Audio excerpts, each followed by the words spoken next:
और उनका पानी का ऐसा होता था, आधी बाल्टी पौनी बाल्टी हो गई। और औरतें भी आज भी 10 दिन में, हफ्ता में, 15 दिन में सिर्फ धोना। आज क्या होता है, सुबह तो धो रही है, शाम को जाना तो वापस धोना है।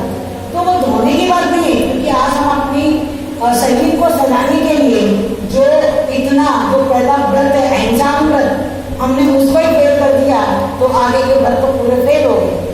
ये कहते हैं कि इतना कंट्रोल करना, और हम सिर्फ भी रहेंगे तो अच्छे कैसे लगेंगे, वहां जाएंगे शादी पर, यहाँ कहीं जाएंगे तो अच्छे कैसे लगेंगे। तो यहाँ आप अच्छे लगते रहो, यहाँ जितना अच्छा लगते रहो, उसकी सजा जो मिलेगी ना, उस वक्त ने बता रहे हैं कि पाप तो करता है हंसते हंसते और बोलता है रोते रोते। तो ऐसे ही ये बता रहे कि रेवती रानी ने पूरा श्रद्धान किया अपने धर्म पर, और जिन्हें अपने जिनेन्द्र भगवान के वचनों पर अटूट श्रद्धा हो, ऐसा जीव आज नहीं तो कल सम्यक दर्शन के मार्ग पर चलकर अपना मोक्ष को प्राप्त कर लेगा। भले ही पंचम काल में मोक्ष ना हो, लेकिन मोक्ष पद पर चलना तो सीखो।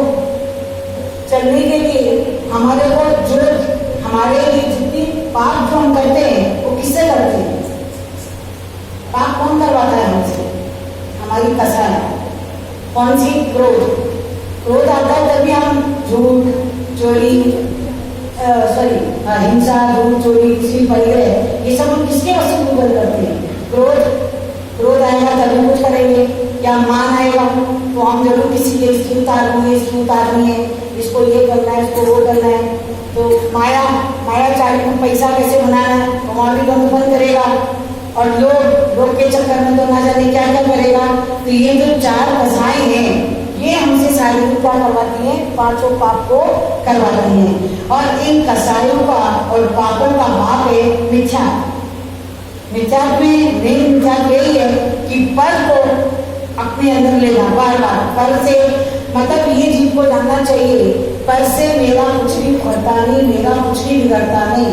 जो होता है मेरे कर्मों से होता है। मैंने किया था पर तो आगे निमित्त बना।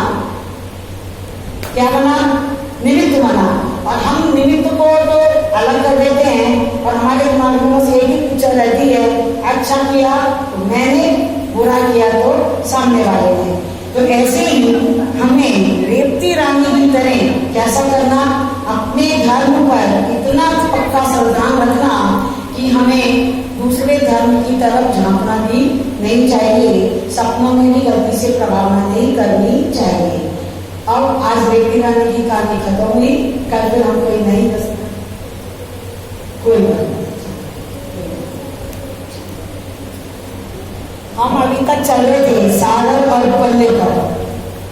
सागर और पल्ले के बाद जब हमें आयु तो मालूम पड़ चुकी है कि सागर और पल्ले की आयु क्या है। सागर और पल्ले से आगे अब हम चलेंगे। आज मैं ये बताऊंगी कि हमने जिस पंचम काल में जन्म लिया है वो पंचम काल, उसमें क्या क्या खासियत है।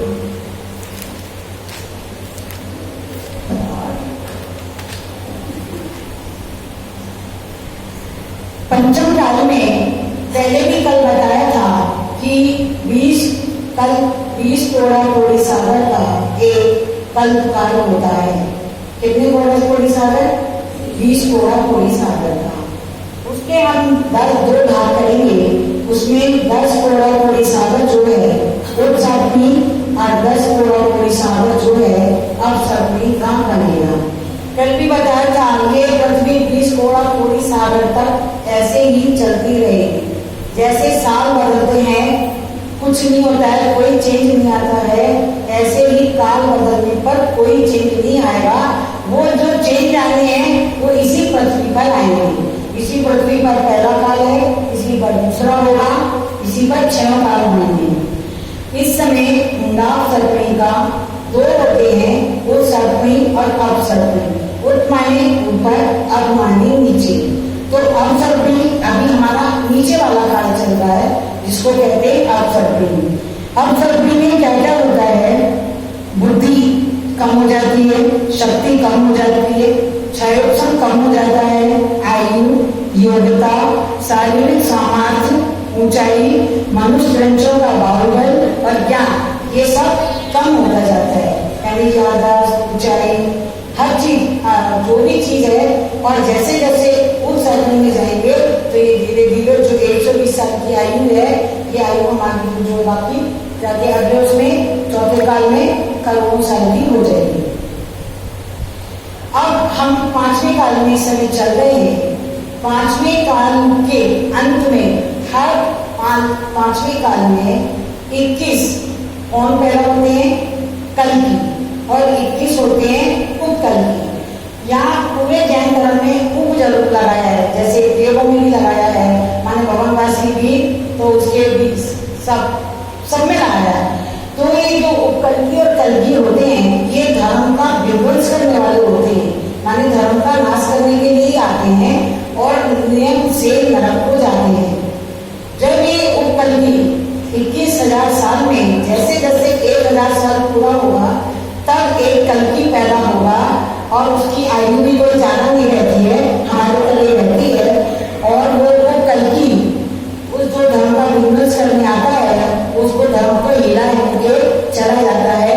फिर उसके 500 वर्ष कल्कि 1000, 1500, फिर 2000, फिर 2500, फिर 3000, माने 1,000 के गैप से वो आएगा और 1500 के गैप से वो कल्कि आएगा। 1500, 1500 साल के बाद समझे। फिर वो उधर 1000 और ले लेगा, 2000 पे कल्कि आएगा तो फिर 500 के बाद वो कल्कि आएगा। ऐसे आप उसका गुणा भाग करेंगे तो कल्कि और कल्कि 21 और 21 42 जन्म लेते हैं। जब हमारा पंचम काल का आखिरी समय आएगा, लास्ट, ये पंचम काल की बात करेंगे, यहीं से चलेंगे, फिर आपको पूरा लास्ट तक लेके चलेंगे। जब पंचम काल का आखिरी समय आएगा, जो आखिरी कल्कि होगा वो लास्ट के 2 या 3 दिन पहले वो जो हमारे 4 लोग रहेंगे, महाराज, अर्जिका और श्रावक, श्राविका, तो वो कल्कि जो है राजा है, इधर से उसको कल्कि बोलेंगे तो हम राजा, देश का राजा होता है, शासन चलाता है। तो वो जो कल्कि हमारे सामने तो नहीं आएगा क्योंकि वो हम 1500 में आएंगे और 2500 में रहेंगे, समझ गए। 1500 में हम पैदा हुए नहीं और 2500 में आने नहीं, हमको अभी जो है 2200 2000 चल रहा है, जो भी चल रहा है 2100 2200 जो भी, हम तो इससे निकल जाएंगे। तो हमारे समय में तो वो समय आएगा नहीं जो हम उसको देख सकें। जब लास्ट के 4 लोग रह जाएंगे तब वो अपने सेवकों से पूछता है कि भाई टैक्स वैक्स बराबर मिल रहा है कि जी टैक्स तो सब दे रहे हैं, लेकिन एक जैनी महाराज है वो टैक्स नहीं देता है। तो बोले क्यों नहीं देता है? कि वो लोग कमाता नहीं है। ठीक है, टैक्स के नाम में जीने नहीं दूंगा। तो वो आता है और महाराज आहार ले रहे हैं और वो बोलता है कि पहला ग्लास आप मेरे को टैक्स के रूप में देना पड़ेगा। ये धर्म की हानि होने की सब ऐसा प्रपंच तैयार है, ऐसा होना है और ऐसे निमित्त से ऐसे ऐसे काम बनते जाएंगे। फिर वो जो कल्कि है वहां जाता है और आहार से जब पहला रस मांगता है तो महाराज उसको अपना अंतराय मान के वापिस चले जाते हैं। और महाराज को मालूम है कि अब मेरी आयु से 3 दिन रह गई है और वो व्रत करके सुबह उठते हैं और उनका अंत हो जाता है। देखिए सुबह उठ रहे 21,000 क्लास का आखिरी दिन, यही पृथ्वी रहेगी, आखिरी दिन है, सीधा महाराज जी का स्वर्गवास हो जाता है और वो महाराज स्वर्ग जाते हैं। और जो कल्कि होता है वो असुर देव अपने अवधि ज्ञान से जान लेते हैं कि इसने एक मुनि हत्या का काम किया है। वो वहां से आता है असुर देव और वो कल्कि को मार देता है। जो कल्कि की आयु होती है 72 साल। उस कल्कि को मारते मारते ही जैसे ही महाराज और वो तीनों चारों सुबह निकल गए, शाम को कल्कि गया और वहां से 6ठे काल के शुरू होने से पहले सब अग्नि खत्म, धर्म खत्म, अब कुछ नहीं बचा है। जो बच्चे कुछ लोग हैं बस वो जो आयु जिनकी रह गई है वो चलेंगे। और वहां से 6ठे काल की शुरुआत में, 6ठा काल जब 21,000 साल का होगा तब जो जीव वहां वो रहेंगे, एक पृथ्वी रहेगी, वो रहेंगे कुछ 52 उम्र के, मतलब इतने छोटे छोटे, और उनकी आयु रहेगी कम से कम 20 साल, मतलब अधिक से अधिक 20 साल और कम से कम 15 साल। जब वो जीव जो थे, जो बचे हैं बामन मंदिर वाले जो हो गए, अब अग्नि खत्म, धर्म खत्म, मंदिर चलते आ रहे सब खत्म, और अब उनके पास कोई साधन नहीं है, माने कोई दुकान ये वो तो सब कुछ नहीं है, सब खत्म हो रहा है धीरे धीरे। धीरे धीरे जब ये व्यवस्था खत्म हो जाएगी तो वो जो पुरानी व्यवस्था थी धीरे धीरे जाते जाते जब लास्ट का छठे काल का 21,000वां साल जो लास्ट आएगा, लास्ट के 49 दिन पहले वो दिन होएगा जो अभी हमने मनाया था आषाढ़ कृष्ण द्वादशी। कौन सा दिन मनाया था अभी हमने? अभी हम मनाते हैं ना वीर शासन जयंती, तो वो आएगा बस ये थोड़ा सा 10 मिनट का खाली। आषाढ़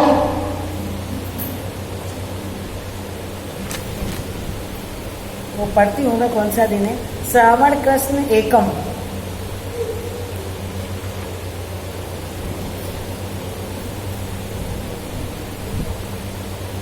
वहां से 49 दिन सावन कृष्ण सावन बलि पूनम तक क्या चलेगी?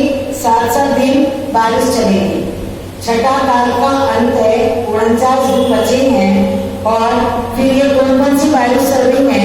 तो जयेश बारिश, जयेश अभी तो गया, जयेश बारिश से आषाढ़ बलि पूनम तक, मानी जयेश की बारिश से आप जयेश के दिनों 4 और 15 को उतरते हुए 19, और सावन का पूरा महीना 29, 30 और 14 49 दिन। ये याद रखने वाली बात है। सावन बलि एकम, सावन बलि एकम तक ये 7 दिन बरसात चलेंगी, तो उसमें सबसे पहले 7 दिन चलेगी बर्फीली तूफानी बरसात, उसके बाद चलेगी खारे दिन की, खारा जल जो पिएगा वो मर जाएगा, उसके बाद चलेगी जहरीली बरसात, जो पिए जो उसमें नहाले कोई नहीं बचेगा, फिर उसके बाद होगी विष की बरसात, फिर उसके बाद होगी धुआं, इतना धुआं हो जाएगा कि आप आमने सामने कुछ देख नहीं सकते, फिर उसके बाद चलेगी पत्थर की बरसात। जब ये 6 बरसात हो जाएंगी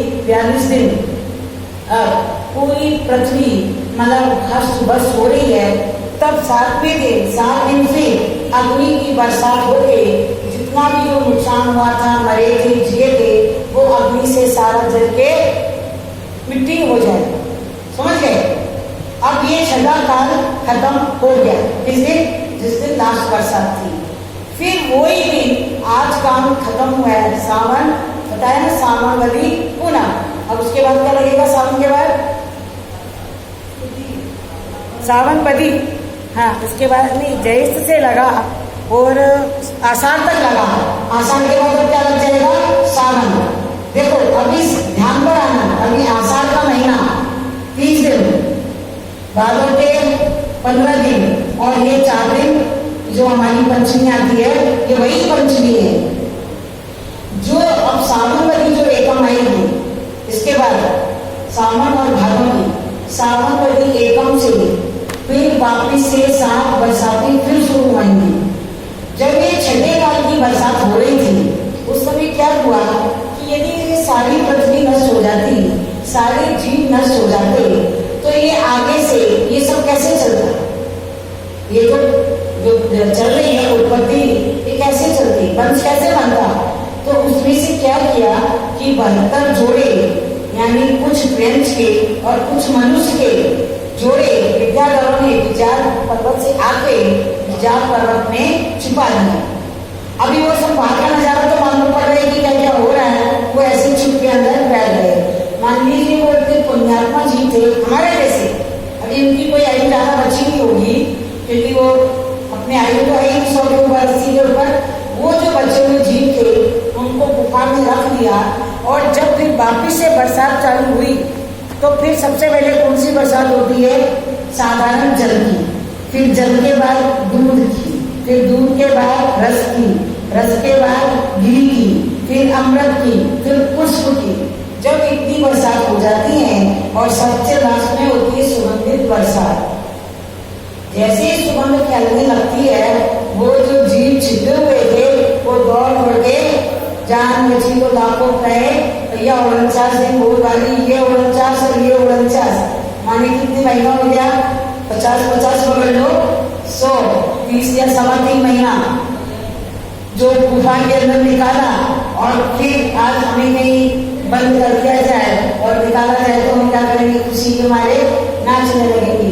वो सारे जीव जो थे वो कल चौथ के दिन निकले। कौन से? भादव बदी चौथ। और फिर आके, क्योंकि अभी पंचम काल का थोड़ा थोड़ा धर्म जो है, हल्का फुल्का धर्म है नहीं, जो भी है वो जाके वो जो आता है ये 10 अक्षर पर, ये हर सर्पी उस सर्पी में इसी तरह होता है कि जैसे ये पंचमी लगेगी वो 10 दिन फिर धर्म मनाया जाएगा, फिर ये छठे काल का अंत होगा। 2 छठे काल आएंगे, 6, फिर 6, अभी 5वां 21,000, छठा 21,000, फिर वापिस छठा 21,000, फिर इसके बाद फिर 5वां काल होगा। उस 5वें काल में भी धर्म शून्य, धर्म नहीं होगा। फिर उसके जब 5वीं काल के 21,000 में से 1,000 साल बचेंगे, तब जो हमारे जो 14 मनु पैदा होते हैं ना, चौथे काल में मनु जो अभी सृष्टि चलाएंगे, वो 14 मनु होते हैं। तो उसमें से 14 मनुओं का अलग अलग काम होता है। कोई खेती सिखाता है, कोई पढ़ाई सिखाता है, कोई हंसी मसी कृषि, ऐसा वो 14 मनु धीरे धीरे आके ये वापिस फिर चलाएंगे। फिर पंचम काल में धर्म नहीं है पूरा, मतलब अभी ये जो 84,000 साल है, 21, 21, 21, 21, हमारे ये पंचम काल में धर्म धीरे धीरे धीरे धीरे धीरे कम ज्यादा, लेकिन उतना धर्म नहीं रहेगा। और उसके बाद फिर 2 बीच के तो पूरे ही गए, और उसके बाद फिर जो 5वां काल आएगा, वो तो वो जीव वही आएंगे, वो मंदिर आएगी, बताया ना सब पृथ्वी समतल हो गई, मंदिर ही नहीं है, मुनि नहीं है, तो धर्म कहां से नहीं, सारे ही चल गया ना। छठे काल में सारे ही चल गया, और फिर छठे काल में नया बना जरूर है, लेकिन आदतें वही हुई। वही छठे काल में जो खा रहे थे वो क्या करते हैं, गर्म इतना होता है कि पत्थरों के बीच में छोटे छोटे जानवर डाल देते हैं, और भूख लगी वो जानवर निकाला, वो दिन भर में पक गया। तभी तो कहते हैं कि देव लोग कहते हैं हमें मनुष्य नहीं बनना, बड़े अच्छे से सुनना, देव लोग कहते हैं हमें मनुष्य नहीं बनना, मनुष्य कहते हैं हमें नरक में नहीं जाना, हमें छठे काल में नहीं जाना। अरे तुम तो क्या जाओगे, तुम्हारे कर्म तुमको ले जाएंगे। हर आदमी निरोध कह रहा हूँ, मुझे निरोध नहीं रहना।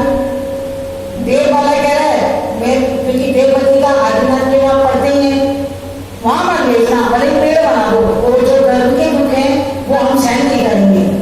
और हम क्या कह रहे हैं, भगवान नरक में कभी न डाल दो, अब छठे काल में कभी न डाल दो। वो क्या 15 साल में पैदा हो मरो, 15 साल में पैदा हो मरो। इसके बाद चौथा काल आएगा। चौथे काल में जब ये काल कितने, चौथा काल एक कोड़ा सागर में कितना 42,000 कम, 42,000 कम है कभी किसी की 42। तो जो चौथा काल जब लगेगा तब उसमें जब पैदा तीर्थंकर पैदा होंगे, वो भी अरबों खरबों वर्ष बाद लगते ही होंगे, अरबों खरबों वर्ष बाद वो जो पैदा होंगे वो पैदा तीर्थंकर होंगे हमारे राजा श्रेणी, जो महापर्व के नाम से होंगे। और कभी भी धर्म नहीं होगा, उनके पैदा होने से भी धर्म नहीं होगा। जब उनका समोसरण लगेगा, उसमें जैसे आदिनाथ की कोटि कोटि पूर्व की आयु थी, ऐसे इन जो हमारे जो श्रेणी राजा बनेंगे, इनकी भी आयु पूरी लंबी आयु होगी। जब उनका समोसरण लगेगा, जब उसमें वो जीत जाएंगे, जब वो सुनेंगे, जब फिर से वो कण आएंगे, फिर वो शास्त्र लिखे जाएंगे, फिर वो जनता के बीच में आएंगे, तो तब तक माने वो चौथे काल में भी आधा जो भी कुछ समय जो जाएगा वो जाएगा। फिर जिस दिन श्रेणी राजा जो तीर्थंकर बनने वाले हैं, वो उस दिन समोसरण में जब उनकी दिव्य धुनी फिरेगी, उस दिन से उनका शासन शुरू होगा। जैसे आज हम बोलते हैं शासन नायक महावीर भगवान की जय, तब कोई बोलेंगे शासन नायक माँ पद्मी की जय। और जैसे हमारे भूत के जितने भी तीर्थंकर हैं, किसने जय लगाई, किसी को याद नहीं हमारे भूत में कौन से तीर्थंकर थे? अभी हम भूत भविष्य वर्तमान नहीं बोलते हैं, भूत भविष्य 30-24 ही। अच्छा भविष्य का तो सवाल ही नहीं है, हम तो इन 24 को जानते हैं और इससे पहले अनंतानंत करते जाएंगे तो आपको खरबों 24 हो गई। तो ये कहते हैं कि भगवानों को कोई नहीं याद करता, नहीं शासन गया, अभी महावीर भगवान को कभी तक याद करेंगे तब तक राजा सैनिक की दिलतनी नहीं खुलेगी। लेकिन जिस दिन राजा सैनिक की दिलतनी खुली महावीर भगवान पीछे ऐसी अनंत 24 चली गई। तो जब इन तीर्थंकरों को कोई याद करने वाला नहीं है, हमें तुम्हें कौन क्या याद करेगा? हम आज नाम के लिए दाम के लिए लाखों रुपया देते हैं, ये करते हैं वो करते हैं। हम कितने साल, मान लीजिए 20-25 साल और जिंदा रहेंगे और उसके बाद चले तो हमारा, आज तुम खुद देखो अपने सामने, जब तक तुम इस गांव समाज को पैसा देते रहे, कष्ट को पैसा देते रहे, आपको स्टेज पर बुला के माला पहनाई गई और जिस साल तुमने पैसा नहीं लिया तो ये नहीं बोलते कि भाई ये व्यक्ति पहले इतना देता था तो थोड़ा तो इसका सम्मान किया जाए। नीचे कितनी मतलब निष्कर्ष समाज होती है, इस देखने वाली बात है, समझने वाली बात है कि जिनके लिए हम काला नीला पीला करके इतना सब देते हैं, अपनी जान दे देते हैं, लाखों के रिसेप्शन, शादियां, ब्याह, बटोले, और जरा भी हमारे दिन इधर से इधर थोड़े मोड़ पे आए तो ये हमको पहचानने से भी इनकार कर देते हैं। कौन पीछे? आप पीछे, पैसे वाले आप आगे। ये तो जनता कर रही है, ये तो महाराज लोग भी यही कर रहे हैं। बैठे में ऊपर और देखा सेठ जी आ गए, उसमें सब कुछ चलो और उसका ही नाम ले रहे। तो ये महाराज क्यों, इसलिए महाराज समय प्रसिद्ध क्यों नहीं हो सकते? महाराज ने सब दुनिया छोड़ दी, काम छोड़ दिया, कौन आता है कौन जाता है मुझे क्या लेना देना, मेरे को उनसे मतलब क्या है? अरे हम तो खाली 10-20 साल भी नहीं कर रहे चर्चा, महाराज तो लगे लाखों के लगे में, ये हॉस्पिटल बनाओ, ये कर्मागार बनाओ, ये गौशाला बनाओ, यही सब करना था। तो महाराज क्यों बनना था? महाराज क्यों बने? अपना आत्मकल्याण करने के लिए। रक्त ग्रंथ साहब का जब पढ़ेंगे तो विषयासा वसाती तो निरारंभो परिग्रह ज्ञान ध्यान तपोरत है तपस्वी सापस्य सती। जो ज्ञान और ध्यान में और तप में लगा रहता है वही महाराज है। यदि ये महाराज जिस तरह के काम करते हैं महाराज है, अब लोग कहते हैं हमसे अच्छे हैं। मैं तो शायद मैं लिखती हूँ बहुत, महाराजों के ऊपर मेरे को डर नहीं लगता, बहुत लिखती हूँ। मेरे पास बहुत लोग के आते हैं कि आप बहुत लीडर और साहसी महिला है कि आपको लिखने से डर नहीं लगता है। मैंने बोला क्यों? सच्चाई लिखने में कैसा डर? शायद किसी को सुधर जाए और शायद किसी का भव बन जाए।